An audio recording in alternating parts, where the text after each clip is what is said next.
Hi, and welcome to the Heart Leader podcast. I am Amber, and today I am joined by my dear friend and someone that has done so much for individuals right here in the Sweet Bay Area community, Jim Gibson. Jim has started an organization called Empowered Fitness, and his focus is on biomechanics and human movement. He has more than 15 years of dedicated focus in this field, and he's created some amazing courseworks and an ability to help individuals really understand the importance of movement. And I don't want to take up all kinds of time telling you about him when he can tell you about himself. So, Jim, I know when I first met you, it was because we had a shared client who was really focused on movement and the integrated approach that plays in health and wellness overall. And that person had found you through your organization. Right. So can you tell us a little bit about why somebody who would have been talking to me about nutrition and all of that integrated approach would come to you about biomechanics and human movement? Sure, absolutely. I also want to say that introduction, I'm probably going to use that as a voiceover for something on a website or a video or something, because I don't have anything that's as good as that has flowed like that and promoted well. So I'll probably chop that out of this, I think, and then put it on some of my stuff. Well, yeah, that's just how we feel about you. Yeah. Oh, it's good to know. So, our shared client actually found me by working with one of my other clients. And so they, through word of mouth, became a referral of mine. And he, I think there's no secret that he has a little bit of an obsessive personality when it comes to like detail and making sure that he's got kind of a controlled environment for himself, right? And so I think he was attracted to what I offered to him because the people that referred him had a history of orthopedic injury. And that's kind of a specialty of mine, to work with people who are looking to get into fitness, whether it's for a health goal or for maybe some kind of a hobby that they enjoy they're not really able to enjoy anymore because of that injury. And so they were fans of mine because of that, getting them back to where they wanted to be for that stuff. And they thought that he would be a good fit with me because of the kind of structured approach I take to that. And that's the history of it. He still works with me as an online client today, actually. So I provide him his workouts, and he's able to do them on his own. He seems to be enjoying them so far. That's awesome. So when you say structured in what way? There's a few different ways that I kind of try to provide structure for my clients. The first one is that when they're working with me, let's say it's someone who's looking to work with me 3 times a week. I only really schedule clients on a structured, timely basis. So if that person is Monday, Wednesday, Friday is kind of the classic example of a 3-time-a-week client. If I have 8 a.m. available for that person, and that works for them consistently week to week, that is now their time, that no one else who starts with me newly is able to take, or another client who's looking to move times, unless they have some kind of an agreement where they're like, okay, I have to catch a plane because I'm going out of town for some reason, would your other client be willing to switch with me? And then we kind of do a permission kind of thing. And that's the exception. That's definitely not what happens consistently. I'm looking for a time that they can commit to and do that week in, week out in a normal kind of setting, or a standard kind of week-to-week model. Because I've found that if I have this, okay, what do you want to do next week kind of approach, time-wise, what do you want to schedule for? Then they just kind of get scheduled through. And so work gets in the way, or family stuff, or I need a break today, or whatever it is. It's not so much, okay, 8 a.m. is my time to work out and exercise and be healthy and kind of reflect on whatever it is I need to do to be that healthier person on Monday, Wednesday, and Friday. That's my time to do that. It's more like an appointment that is not pushed around or like rescheduled or anything like that. So it's kind of like that's the first ground approach when I'm interacting with a new client. I also look to talk to them about what their goals are up front. We kind of do like an interview initially. And we do goal setting, which is a pretty common practice. What is it you're looking to do? What are your sleep habits like? All these kind of things that lead into their overall health. Instead of just getting to exercise more, we're trying to recreate like a litany of habits here. And let's see, going into the workouts themselves, for myself, my structure tends to be, okay, I've got an hour to work with this person. I need to look at what their goals are, what kind of physical limitations have they had? Did I notice any asymmetries when I first started working with them, and did a little bit of a screen on them? And so the workout is then kind of structured in that fashion to satisfy what I've determined to be any shortcomings or asymmetries that need to be addressed, things like that. So there's a structure for the client that I kind of try to impose upon them, and there's a structure for myself that I impose upon myself to kind of get that person to what I believe is an optimal kind of training model for themselves. That's awesome. For somebody who doesn't know what asymmetry means. Yeah, so asymmetries are if I've got, let's say I'm reaching overhead. I'm not sure how high our cameras go here, so I've got long arms. But if I'm reaching overhead, my right arm is able to get this much motion, my left arm is able to get this much motion in what we call shoulder flexion, then that would be an asymmetry. Right arm's got a good degree of range of motion, left arm's limited. And as I'm doing a movement screen on someone, that would be something that would show up pretty easily. Okay. What would that have to do with somebody's overall health? Because I know you just mentioned you look at the overall health. Mm-hmm. How would asymmetry or an arm being able to move more one direction than another direction, mm-hmm. what part would that play? Well, there's a few different reasons that that's important. The first one might be that there's some kind of underlying cause that has created that asymmetry, and we need to figure out what that is and address it. If that's something that is like a muscle imbalance, or if that's a shoulder that's maybe not functioning correctly in terms of like maybe there's a structure in there that's getting in the way. Maybe they've developed something called a lesion on the bone that actually, when the bone basically runs out of room, and as you're reaching up, it's running into that like kind of bony protuberance, that lesion. That's something potentially needs to be addressed because that can lead to a tear or like tendinitis or a host of other ailments. So that's one approach to take to it. The other approach is just functionality. If someone has a shoulder that is less mobile and they're constantly using that one, there could be an ailment that starts to appear on the right arm because it's getting overused, or it could be that this one continues to worsen because now they're avoiding it and it's just becoming more and more restricted in its movement, depending on what the underlying cause is. And you can take that to any part of the body. If someone has a hip that is maybe underdeveloped in terms of strength on the right side versus the left side, well, now I'm kind of leading with my left leg all the time. This leg's continuing to get worse and worse, and now I'm a fall risk potentially.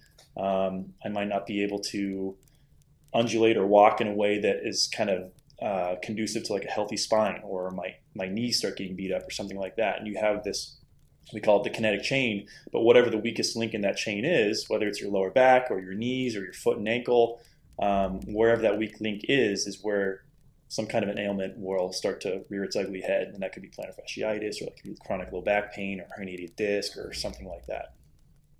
So it really is kind of anytime there's something going on, that can be an entry point for other things to build upon. So someone like you who has the awareness, you can get in there and see that early enough. Mm-hmm. And physical therapists are, in my opinion, I've worked with them for so long that I have a great deal of respect for them. They are the ones that are extremely well equipped to identify and evaluate and find those asymmetries. Unfortunately, a lot of the time, they don't get their hands on people until it's truly a problem. Someone has developed low back pain now. It's not something that has been caught by whatever the cause was initially, or someone has developed a frozen shoulder. It's not been addressed because they had a limited range of motion, and it was able to, that person avoided using it and continued to get worse, or what have you. So I think that's where fitness has a good ability to kind of be the first line of defense for that kind of stuff and be very preventative. Make sure that people don't necessarily have to go to physical therapy and pull on their insurance. You can actually be upfront with this kind of stuff and attack it instead of waiting for something to go wrong. You can be a little bit more proactive in conjunction with achieving whatever your health goals are. If that's body fat loss, fantastic. If you're feeling the need to get stronger because you want to be a more avid hiker, or you're wanting to get into running and you're worried about banging up your knees or something like that, A strength program addresses all of those potentially, but also can, in conjunction, kind of address any ailments or asymmetries, like we said, that might be on the way. Now, you mentioned a fitness program, which is a wonderful thing, but what you do goes well beyond a fitness program in the conventional sense. Because when I hear fitness program, I think, hey, I'm going to go to a gym somewhere, grab a membership, hop on a treadmill, and spend my hour on that, which again, there's nothing wrong with. But what I know of you, your knowledge goes incredibly in depth in biomechanics. You truly know the movement of the human body. Is there a difference between going and getting a gym membership and getting on a treadmill and talking to somebody like you who thoroughly knows the movement of the body? And is there an in-between there? Yeah, that's a really good question. My answer, I think, is probably that any of it is better than none of it, because a lot of the time coming to somebody like me can be potentially intimidating. But on the other hand, there are a lot of people who are so intimidated by just the gym in general that having a little bit of hand-holding by somebody like me can be more or less intimidating to them. I've encountered both of those kind of people. But to get back to your original question, there is definitely a benefit to having someone who's knowledgeable in the field to leading you on a program that will benefit you more optimally. That's kind of the term I always tend to think of when I'm working with my people. Is there something with respect to their goal, what is most optimal to them based on what they want and based on what I'm seeing that they need, their body needs. So I think you can do something like that working one-on-one with someone who's well equipped in the field to get to that kind of more optimal setting. But working in a capacity that is optimal to you isn't really necessary to get more fit or more healthy either. I kind of place that upon myself because these people are paying me to work with them in a lot of scenarios one-on-one. And so I'm looking to get them the biggest bang for their buck that I can. If it's someone I'm working with online where I'm not one-on-one with the person, I'm certainly still working for them as hard as I can in developing a program and checking in with them. But there's not as much hand-holding, obviously, because they're going off to do their exercises on their own. So I would say that's probably the middle ground. If I had to come up with an area, is having a guided program still, and someone who checks in with you on areas outside of that, like how are you, how is your diet, what are we looking like today? Are you sticking with what our goals are outside of the gym as well? Are you trying to get as much sleep as you need? Are you working on maybe meditating to help kind of resolve some of the stressful issues that you're dealing with? Are you, going outside instead of spending all day inside watching TV when you have your downtime, that kind of stuff. So I think maybe online work with someone might be the middle ground to that, but there definitely are two ends of the spectrum with that too. Again, the treadmill, just going in there into a big box chain gym and doing that is better than nothing, but there could be more done for sure too. It maybe is a good way to kind of get your feet wet and get more comfortable with the space. That might be a good way to look at it. I agree. And you mentioned something like meditating or going outside. Most people would not just immediately jump to that as part of a fitness routine. Yeah. Because when you think fitness routine, you think working out, right, maybe having a personal trainer. You don't necessarily think about meditation or kind of resolving the mental fitness aspect of it. So what has you including that as part of your routine? I think being in this field for a while has probably gotten me to that. Okay.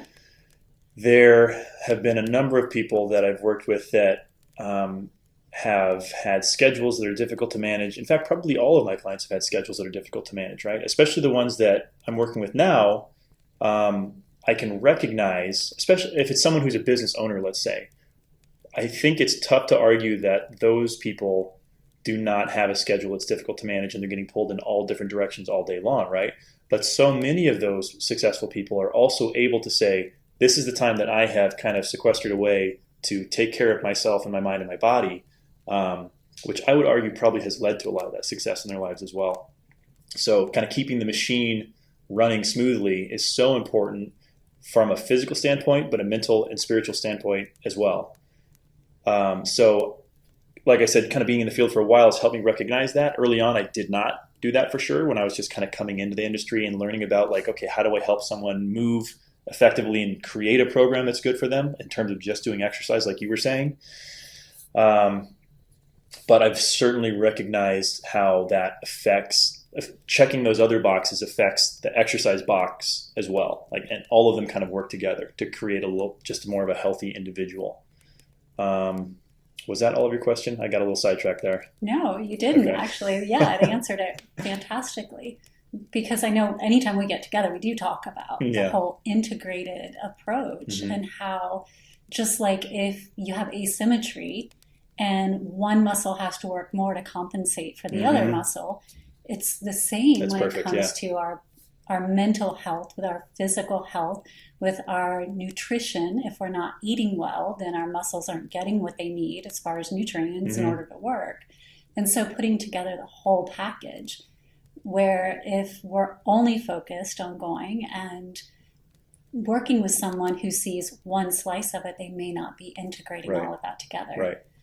And I think this is the direction that my industry is kind of going right now. The people who have been in a while at least are going that direction to say, okay, yeah, we've got the exercise part pretty covered. We're going to get that even if it's not there now because you're continuing to meet with me. I'm going to help you do it.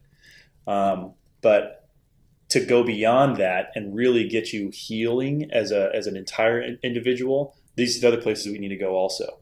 But I've never heard anybody say it just like you did, and it really made me realize that there certainly could be, as a whole individual, you can have an asymmetry between your mental health and your physical health. I could be very physically healthy and very mentally unhealthy at the same time. That's certainly an asymmetry. You could be emotionally very unsatisfied and have an asymmetry there as well. That's a good way to look at it. I like that a lot, actually. Yeah. And it happens so often that I know one of the amazing parts about getting to team up with you was we got to really talk about the different programs that we had put together for this client and how we could best be in service of this individual. And as we did that, we started building things out together because you brought skills to the table that I didn't have.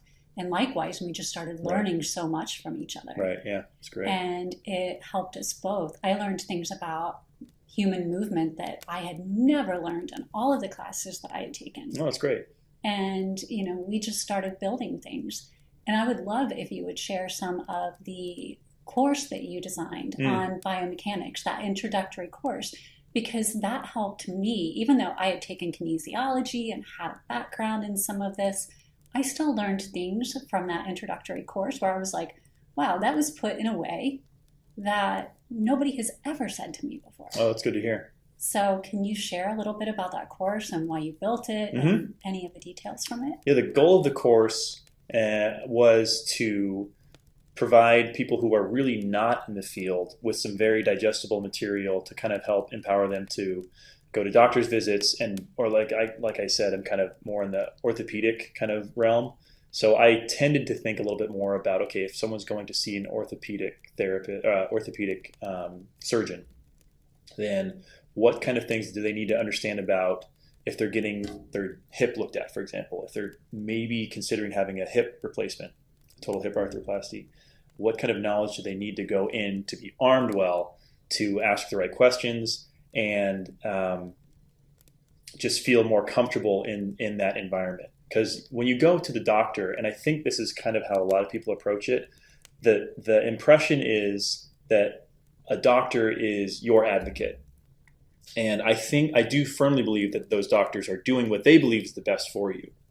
But if I'm someone who is trained in a scope, right? I can see like this, that is in the realm of taking a joint out that has been damaged and putting a new one in that is artificial.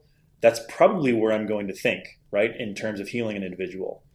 I think when I talk with people about this who I work with, I tell them to think about the doctor as more of an advisor, not an advocate, but an advisor. And so this person is giving you advice on what they think is best for you. But what they think is best may not be the correct answer, right? So I think that my goal with the course then, getting back to that, was to try and arm them with the knowledge to make themselves their own advocate and be able to say, okay, thank you for your input, doctor. I'm going to also go get a second opinion from another person in your field. That's a great idea to do. I'm also going to look at maybe some holistic methods that might be able to help me with my arthritis if that's what's going on. How do I kind of calm this Is there something that I can do with somebody like me just to kind of strengthen above and below the joint? Because that's been shown to help a lot as well with arthritic joints. So I kind of think if you approach it from that kind of mindset, then you'll have better outcomes in the long run. Maybe joint replacement is the answer. Maybe that joint has become so degraded that is what needs to happen to have you have a better quality of life. Then I'm all for it.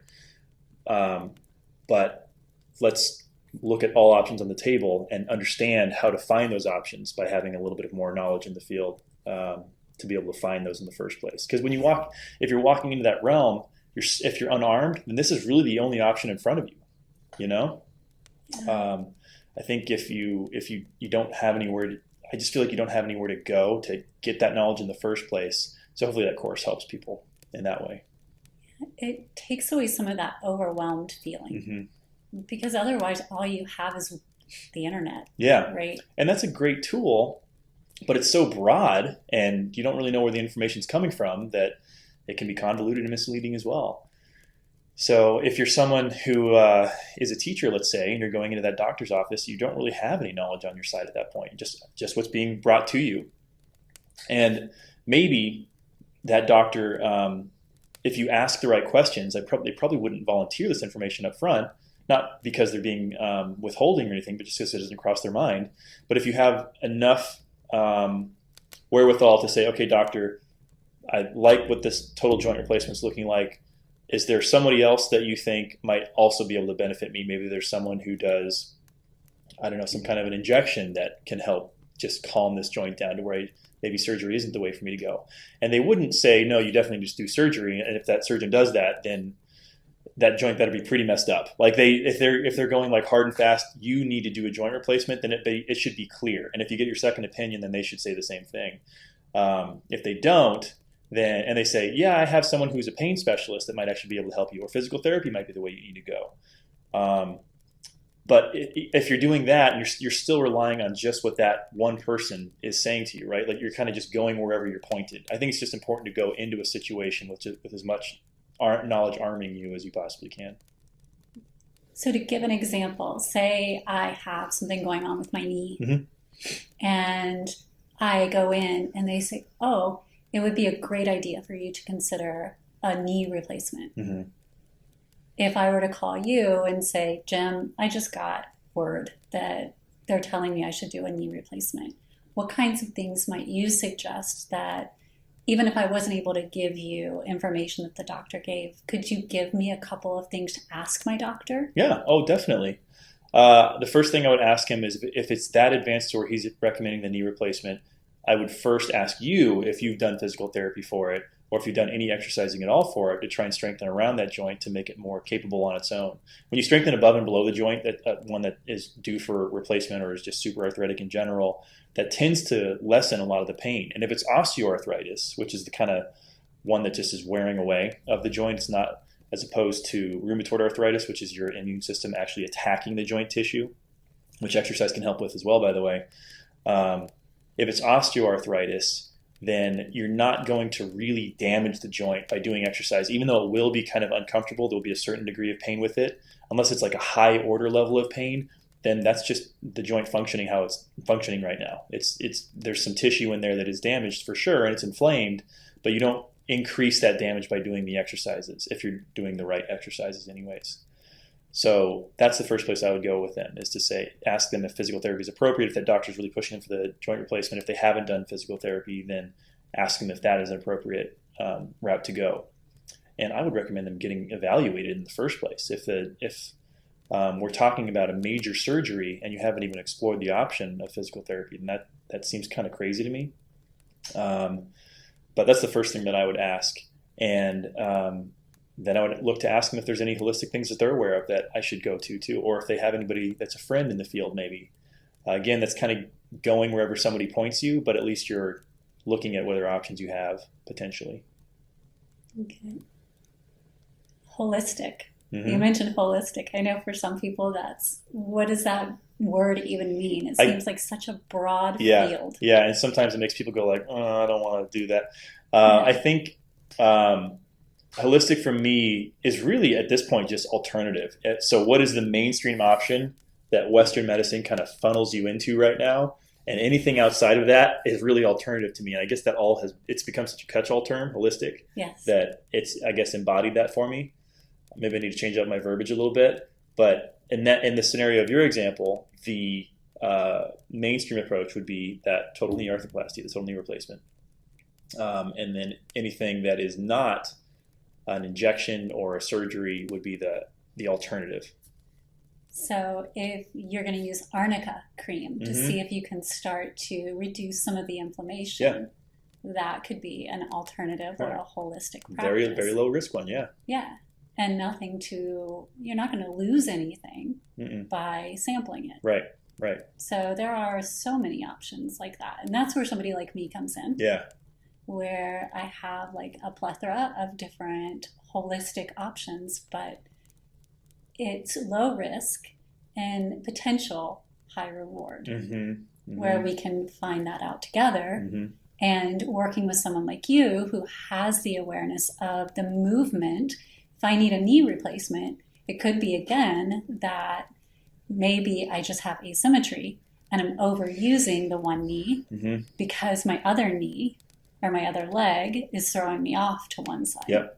And I always like to throw this in there because knees get kind of a bad rap, but it's almost never the knee's fault. I know that was just your example, but the knee, I think we talked about this in the course actually, the knee is a lot of the time that weakest link that just shows something is wrong. If I've got a weakness in my hip or a limited ability in my hip, whether that's range or strength, that can translate to a knee issue down the road. If it's something that's coming from my foot and ankle, weakness there, or maybe, whatever, maybe limited range there as well, that can translate to a knee issue. So that knee really doesn't have much that it can do to do something wrong.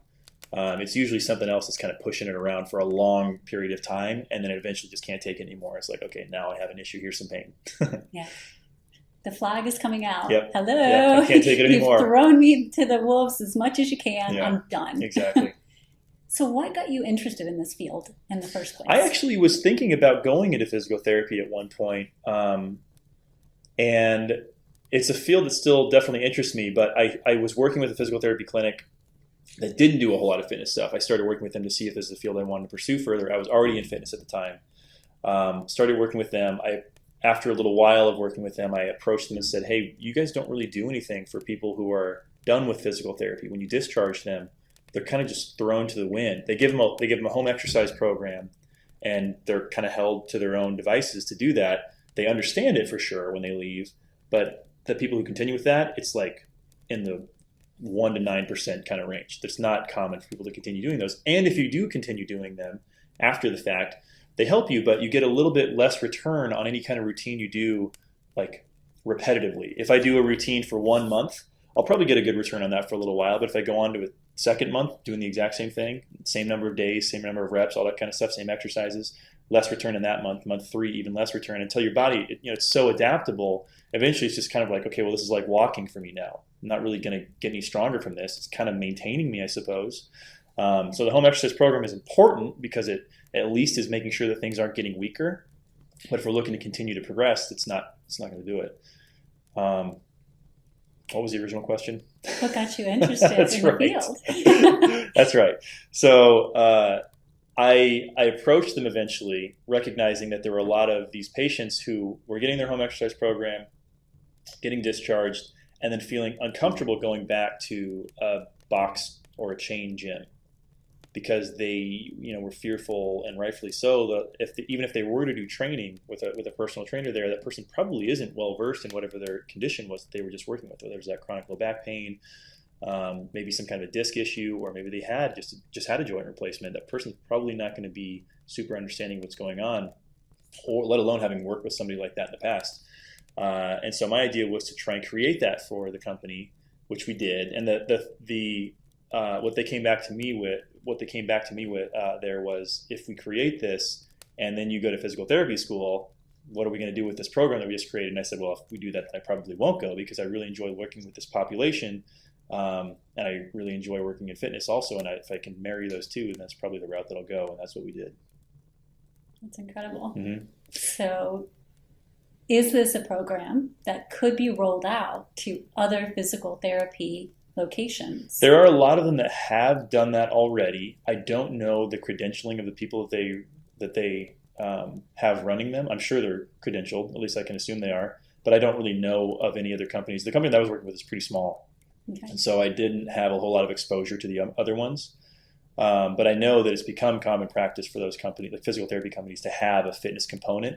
Has become fairly common at this point. Okay. Well, look at you, trendsetter. Well, I don't know if it was me, but At least maybe you it were was just part the of right the time. early on. Yeah, right.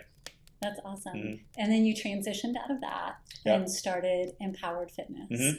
So in Empowered Fitness, what do you do? What is the flow of the organization, and what's on the horizon for you?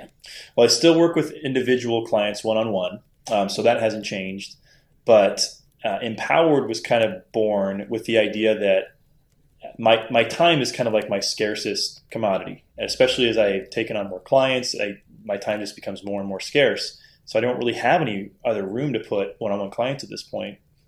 And I also recognize that time is pretty pricey. Not everybody can afford that. And that was kind of like my big motivator to creating Empowered, was bringing the cost down greatly, and then also making it more accessible to everybody just by way of me not being able to work, one-on-one with everybody every day. So Empowered does online workouts like we were talking about with our mutual client doing now. And it's just a lot more cost effective. So making it accessible to everyone was my goal. It's continuing to evolve. So the price point that I'm working at it now, I'm actively working to dramatically reduce that. It's not there at this point to be released yet, but that's the direction that it's going, is to continue to make it more accessible and more variable. So for people who have those kind of maybe I call it post-rehabilitative, as someone who's coming out of the physical therapy environment with that total hip or that low back pain or shoulder pain or neck pain or whatever it is, creating this program to be able to address all of those things is something that I've found to be fairly unique for online training right now. People don't really seem to have a program to go to for that. So that's where the goal of it, the company is. That's what its kind of mission is. There's an altruistic component to it too that I know we've talked about, which is the desire to help individuals, to really empower them with the knowledge and the ability to have that care that you're able to offer people one-on-one. And so there is a part of you that desires to make certain that everyone has access to affordable, or even in some cases free content that can help them be healthy, and if they've had an injury, reacclimate in a way that assists them. Right. Make them functional again is the idea. And working with a personal trainer can certainly be costly. And like I said, that was kind of the primary goal, was to reduce that cost and make it accessible and make it so everyone is able to, I'm trying to just eliminate the excuse of, I don't know what to do. That's so common, and I understand why, because not everybody's, we've talked about the comfort thing, not everybody's been in that environment to become comfortable with it and just kind of learn almost by osmosis to be able to do this. You see other people doing exercise in the gym, but if you don't want to go in there in the first place, you don't have exposure to it, and it just is intimidating. So being able to say, okay, well, I'm going to empower you with this program. This was made for you, based on what you've told me you want to do, what your goals are, how often you can work out, how much time you have to work out in those bouts, the limitations that you've got right now. This was made for you, Amber. And that, in my mind, eliminates a lot of excuses right there. If you told me that I only have 2 days a week that I can work out, it's Monday and Friday that I can do. That's what I will commit to. But I only really have 30 minutes those days because I'm able to get it in at lunch, or I'm able to do it right before I pick up my kids, whatever it is. And I'm like, okay, great. Here's, based on what your goals are, your goal of wanting to feel more effective and more capable as a hiker, let's say. Here's the exercises that we've selected for you. Here's Monday, here's Friday. You should be able to get these done in 30 minutes as long as you're not slacking through them and taking really, really long rests or anything. Have the rest program in there as well, so you know how long to take between exercises. And that's what you're doing. So even I've found that even if you're someone who is more comfortable with exercise, if you've been given this routine and you're just able to not have to think about, okay, what am I doing today? You have really removed a barrier for yourself to get in there and get going. Maybe you have to work out at home too as a result of not wanting to go to the gym. That's fine. We can work with all that kind of stuff, but just trying to remove as many barriers as you can to make people empowered to be able to get a handle on their own fitness. Yeah. Well, and holding them accountable. Yeah. So empowering them and then holding them accountable for what they said they would do. Mm-hmm. And to me, that's where coaching has such high value. And having a coach who cares and not someone who is just, I'll hand you something and then I won't follow up. Mm-hmm. And having been in a position where I have been linked with you in such a capacity, that has been the case. So what impact do you feel that has had on the results that your clients have seen? Having scheduled check-ins and Having stuff like scheduled check-ins and a heart-centered connection with your clients. It's everything for a lot of them, for sure. There are definitely people who are self-motivated to do that kind of stuff because they have a genuine interest and they just enjoy it maybe. Those are the exception. And so having someone that you know is going to check in with you at the end of the week or whenever the scheduled check-in is really increases the accountability and the motivation, frankly, too. They don't want to have to come in and say, oh, I didn't really do any of them this week, because the first thing I'm going to say is like, well, what are we doing? Because you came to me and my understanding was that you have this time available. We agreed upon it. We committed to it. So what happened in the act of doing here that kept you from doing it?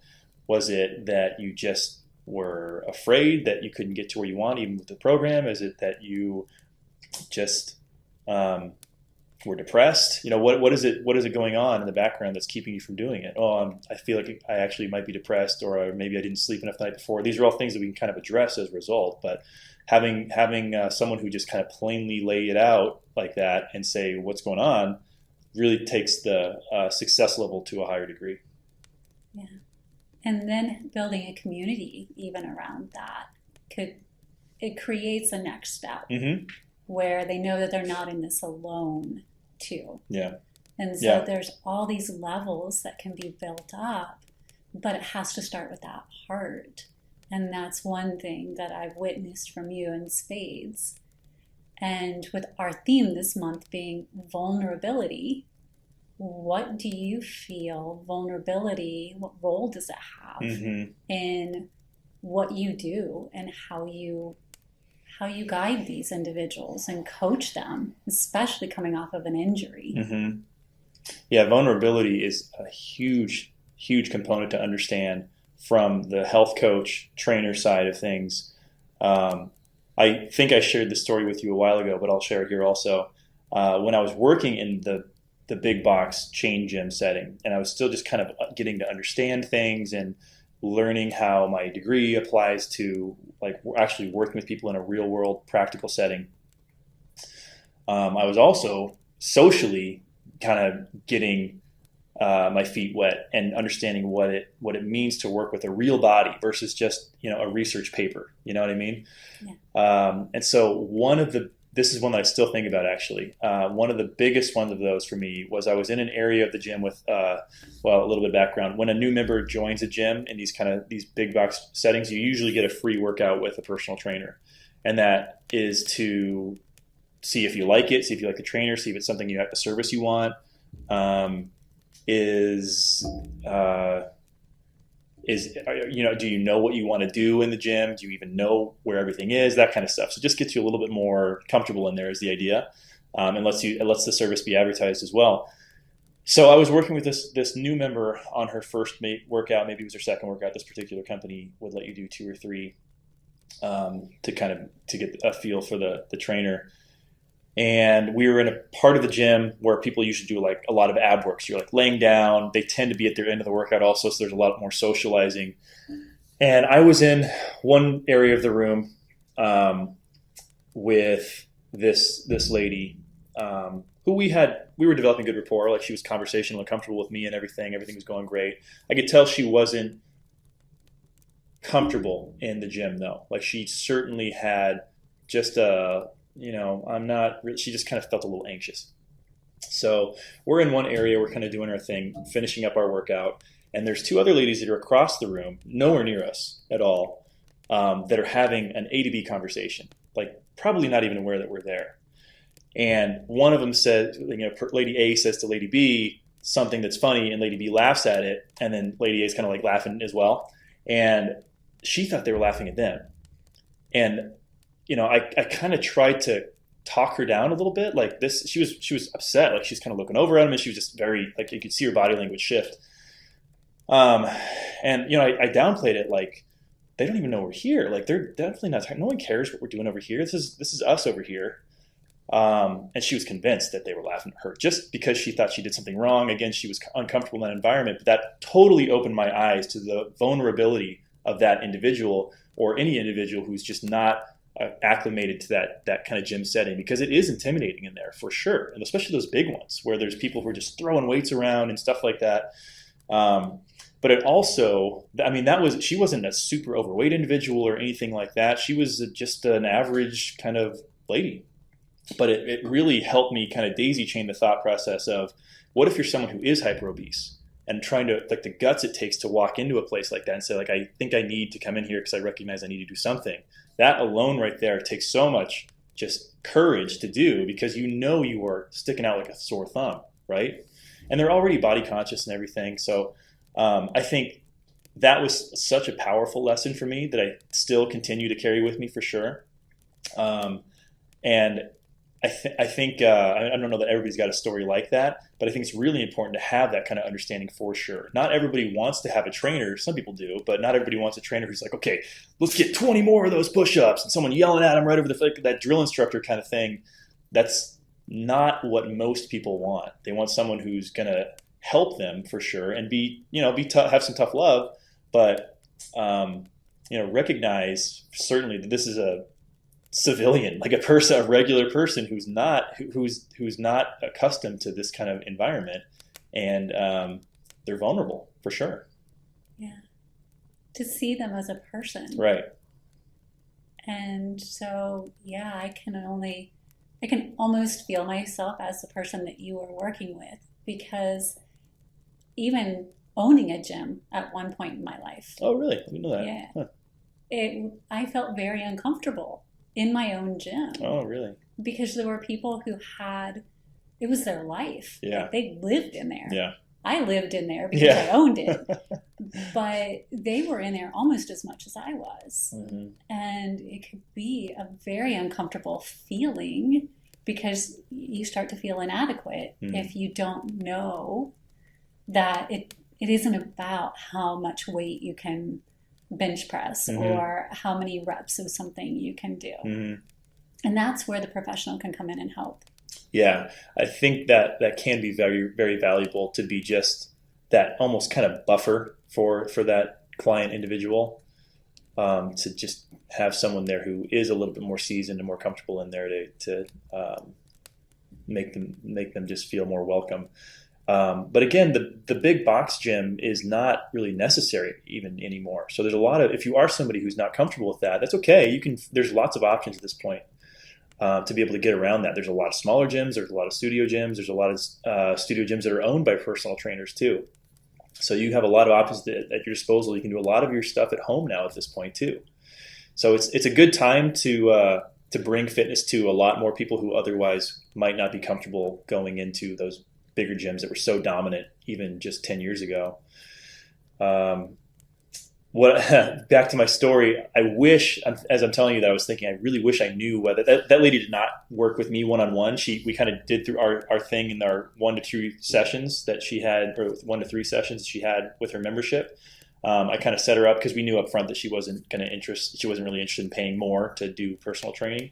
So we spent those 2 sessions going over, okay, here's some things that you can do that should be comfortable for you. Nothing that's like crazy. A lot of people are intimidated by the free weight area, like where there's dumbbells and people just throwing them around and all that stuff.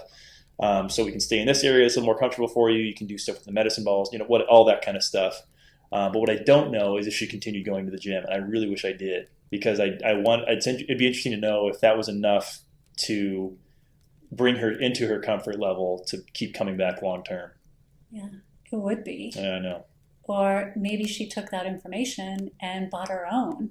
Could be. And just started to do it at home. Could be, yeah. Because that's something I would have found myself doing. You know. So where was your gym?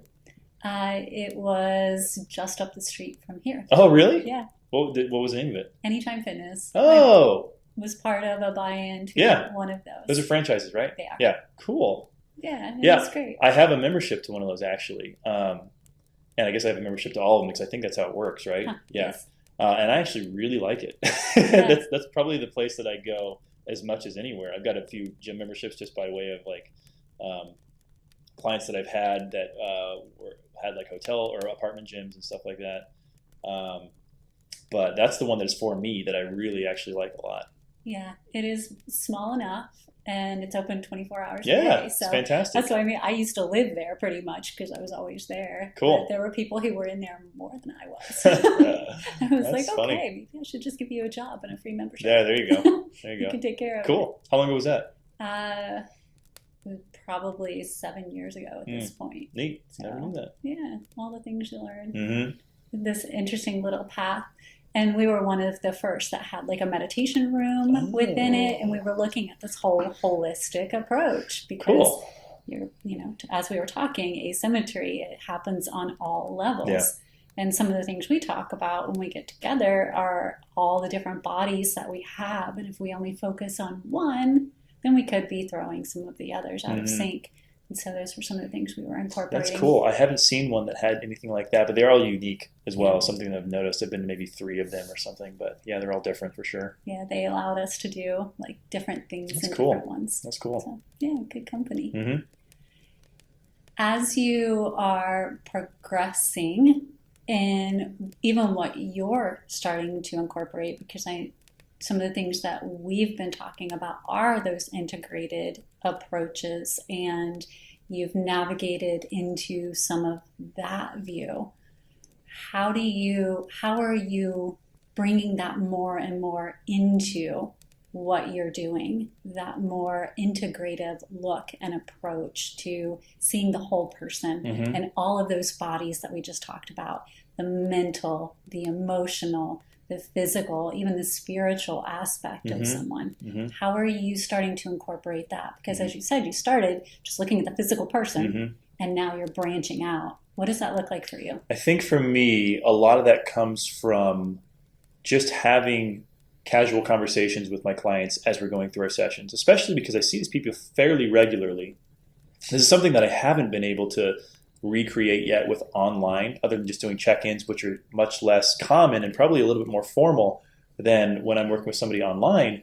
But when I'm working with somebody in person, but for those in-person clients, a lot of that stuff, whether it's intentional on my part or really just by organically happening in conversation, that stuff will kind of boil up to the top.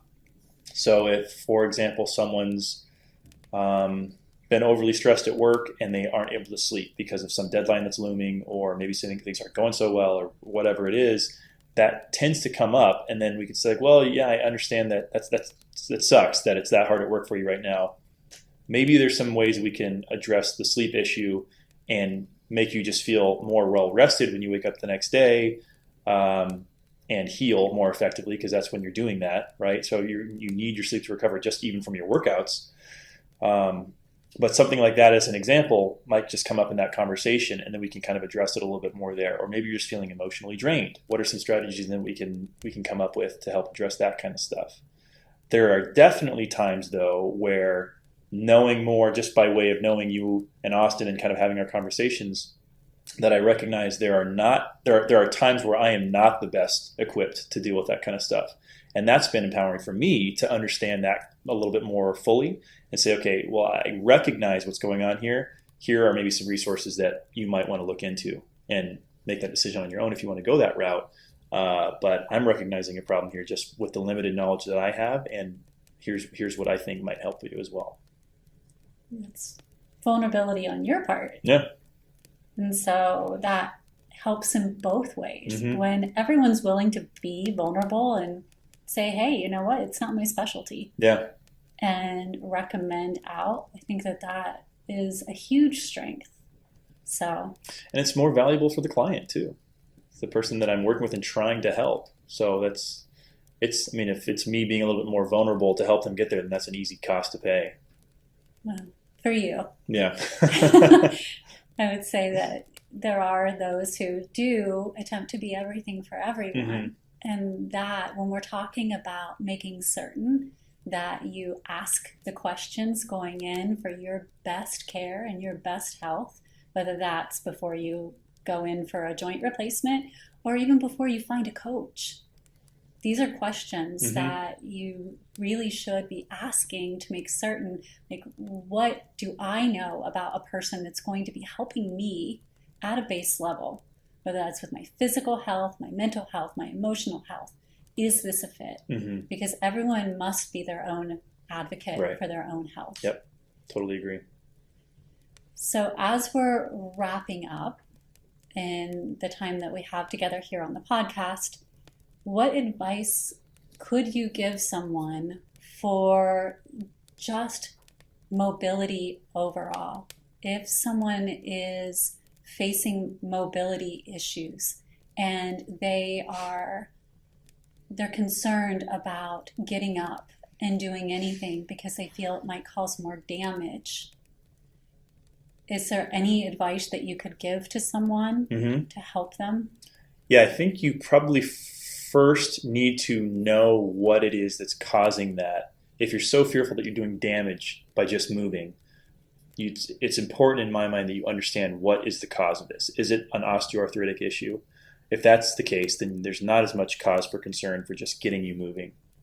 If it's something that's more serious, like the rheumatoid we brought up earlier as well, rheumatoid arthritis, where you're having an autoimmune issue that's attacking joint tissue, then you need to be seeing someone who is a specialist in that and helping get that at least under some kind of control. And there are holistic options that potentially can help with that as well, but that's something that needs to be understood at least. What is causing this issue that I'm feeling?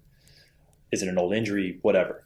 From there, the most cost-effective thing that I can come up with for someone just to get them moving and is easy to do is something like YouTube yoga. So there are so many options on YouTube even. I use these myself for just like a getting going in the morning routine occasionally. But if you're someone who's just starting out and you have no idea what to do and you're feeling demotivated because you don't know what to do and you're just looking to try and do something, that's a great place to start for a routine. 5 to 10 minutes. You can just literally search 5-minute morning yoga routine. And right there, it's free for you to look at. And they will guide you through the entire process. It's not a big step, but that's kind of the idea initially, is you're just trying to take a small step and have a small victory and then expand upon that. And once you're comfortable with that and you're saying, okay, well, I've actually got the ball rolling a little bit here. Now, what's the next step? Then I can look towards an online program that's made for me, or working with a personal trainer one-on-one, or maybe just joining a gym if you're comfortable enough with it and doing something on your own.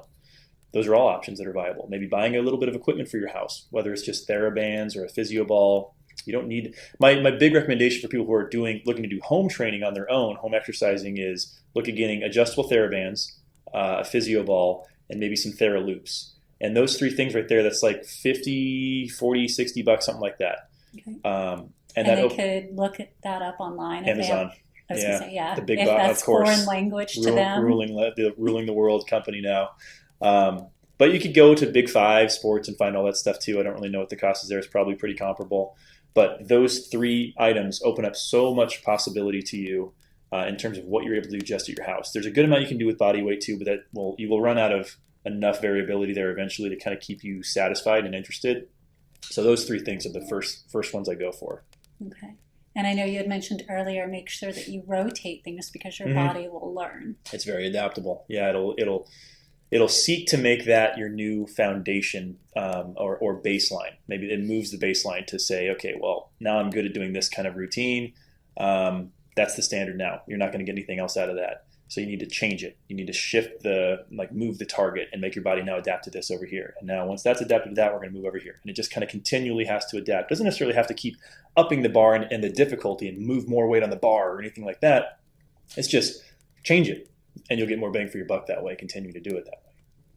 And if they would like to get a hold of you through Empowered Fitness. Yep, you can go on the website, www.empoweredfit.com. It's letter M, poweredfit.com. It's kind of meant to be a play on I'm empowered, like joining of those two words.